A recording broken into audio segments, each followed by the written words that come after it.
So Mick, you've been off the road, away from Slipknot for a while. How's that been? Fattening.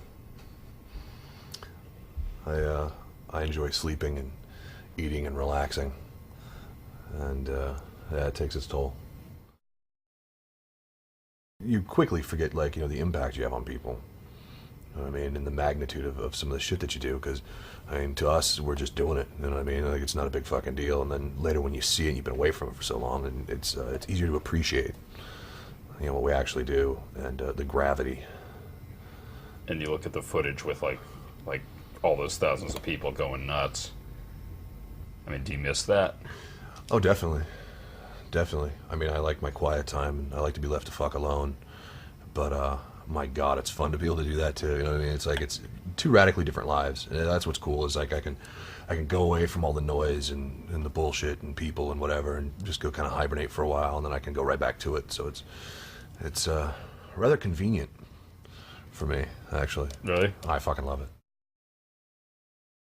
What's like the mental and physical effects of being in Slipknot for 10 years? Well, it's been it's always changing, because we're always changing, It takes a physical toll, that's for sure. All my life, I could never crack my neck. Now I just turn my head a little bit and it's fucking going. You wake up stiff and sore. I've blown my back out before.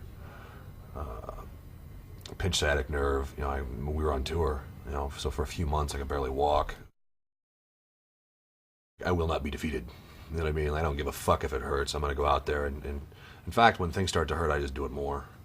I'm like, fucking, like, that's not too much. That's not more than you can take. And just to prove it, here's this. Right. I'll do it harder. And then later I'm like, Jesus Christ, why'd I do that? There's always been a lot of anger and rage and hatred in Slipknot's music. How much of that comes from you? Life pretty much sucks, no matter where you are, no matter who you are. You know what I mean? Like, you don't have to look very far to find some sort of fucking injustice or wrong that shouldn't be taking place. And that shit pisses me off. I say what I think, and I mean what I say, and that's often unpopular. My attitude is, at least I'm fucking honest, I'm not going to bullshit you. I'm going to tell you exactly what I think and exactly why I think it, and whether you like it or not is another fucking story. And I wish people would be that way with me. Yeah. I mean, you kind of have to take everything anyone says, in life with a grain of salt, because no one's going to just come out and fucking tell you exactly what they think. I will. Many of us have fairly strong personalities, and when you mix some ego and some strong personality and also, when you're put into a situation where you got to be around the same people all the fucking time, you're gonna end up, getting sick of each other. You're gonna have little idiosyncrasies that start fucking grating on your nerves. Right. Where something with casual fucking, contact, no big deal. But when you're forced to live on a fucking metal tube with someone for months on end, that fucking little thing where they pick their nose and flick it out on the fucking bus floor, out of their bunk, will start to piss you off after a while. But, that's why I'm a total advocate of give us a couple months on the road, give us about a month home.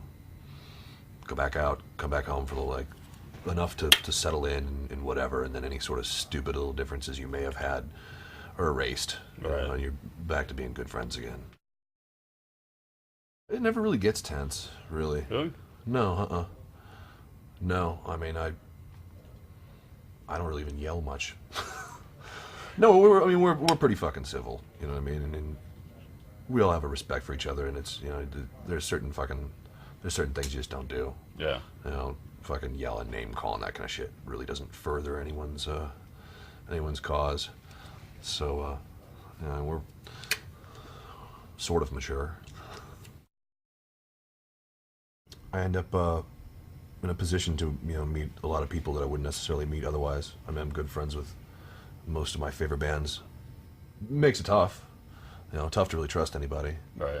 You can always be the novelty friend. I mean, so it's, I do a lot of, I keep people at a distance for the most part. I can be friendly, but, trust is earned and it takes a long time. Yeah. Because most people are fucking bullshit and after something anyway. And so, I don't fucking waste my time. I spend a lot of time at home. I don't go out much. The neighbors are scared of me.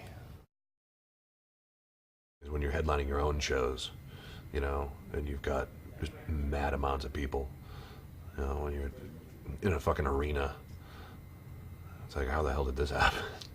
That's a lot of motherfuckers. Like, I'm too inconvenienced to even go bother with parking at a show that size. Like, 15,000 people? That's a traffic jam. I'm going to stay home and masturbate.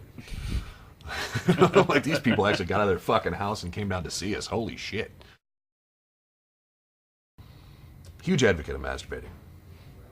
It's therapeutic. Keeps the body count low. I find my urge to kill dwindles after a good nut.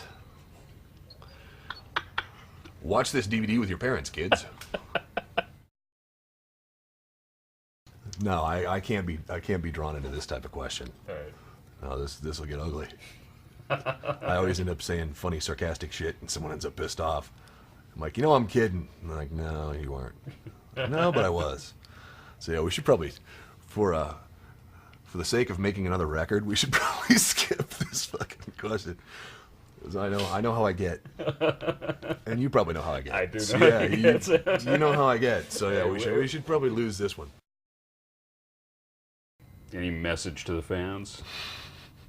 I always get in trouble when I do this.